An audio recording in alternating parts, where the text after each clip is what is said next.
Naruto Shippuden Ultimate Ninja Storm 4 posted 6 hours ago. Japan has a funny relationship with the concept of ninja. Portrayal of them ranges from sneaky spy in black pajamas to earth-shattering technicolor wizard. At the furthest latter extreme of that scale lies the Naruto franchise. This almost inescapable manga anime phenomenon ruled kids' teens TV for years, unsurprisingly spawning a massive number of licensed video game tie-ins. The surprise, then, is that some of them were shockingly good, and now they're on PC. Prefer your ninjas more on the sneaky and shadowy side of things? We've got you sorted, too. The Naruto Shippuden Ultimate Ninja Storm series, to give them the full name, well, just be using Ultimate Ninja Storm here, are largely agreed to be the pinnacle of licensed Naruto games. 4 titles with some non-essential spin-offs developed by Asura's Wrath studio CyberConnect 2. Notably, these 4 games cover in abridged form the entire Naruto storyline, from the very first childlike adventures of the orange-clad ninja teen all the way up to the absurd and bombastic god-slaying finale, and even a little beyond. For the longest time only the final 2 games were available on PC, but as of the release of the Legacy Pack all 4 are available, remastered and improved. Most notable is the upgrade to 60 FPS. The console versions of these games are capped at a cinematic 30 FPS, which works decently enough, but they look vastly nicer on PC now. You'd be hard-pressed to believe that the first 2 games were PS3-era titles.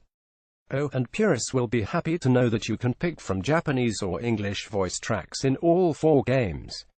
The Ultimate Ninja Storm series, very non-standard 3D fighting games, more focused on spectacle than precision. A swooping camera sometimes puts you in the background. Basic melee is performed only with a single button, and emphasis is on knowing where your character's particular safe and weak zones are. These are exceptionally pretty games, too. While not quite as perfect in the cell shading as later titles such as Guilty Gear XRD or Transformers Devastation, they nail the look of the source material, and the animation is unquestionably of higher quality than the infamously corner-cutting anime adaptation. The series doesn't adhere particularly to any one genre either. Each game in the series has at least some degree of open-world RPG layer, with you wandering around looking for side quests, hunting for secrets, and shopping for equipment in between major story beats. Central story fights are frequently interrupted by honestly spectacular quick-time events. If you've ever seen or played Asura's Wrath, you'll know the kind of thing that CyberConnect 2 is famous for. The first Ultimate Ninja Storm even has a strong focus on ninja training minigames, such as bounding through forests and climbing impossibly tall trees by running straight up them.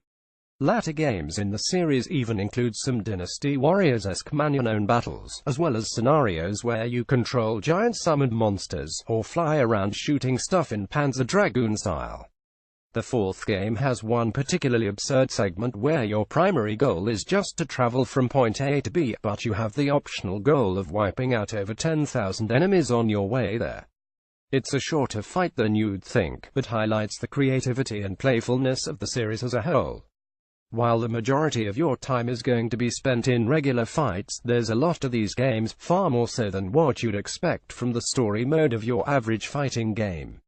If you're looking just to play these games for the core combat, you might want to skip straight to the 4th, which has a relatively large and stable player base on Steam, and a huge roster of playable characters. However, if you like the idea of playing through the complete Naruto story arc in video game form, covering all the major plot beats both in and out of combat, then you might want to look at grabbing the Legacy Bundle, which is quite heavily discounted at the time of writing.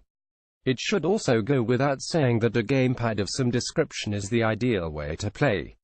Bandai-namco were kind enough to send me a review copy of the Naruto Legacy Bundle, and while there's not room here for a full and comprehensive review of 4 games plus all their DLC and expansions all included in this pack, consider this a broad recommendation. Even on sale, the bundle isn't especially cheap, but it contains enough ninja content to be a tempting purchase for anyone who grew up reading the manga, and now feels a little bit old seeing Naruto himself officially married with kids.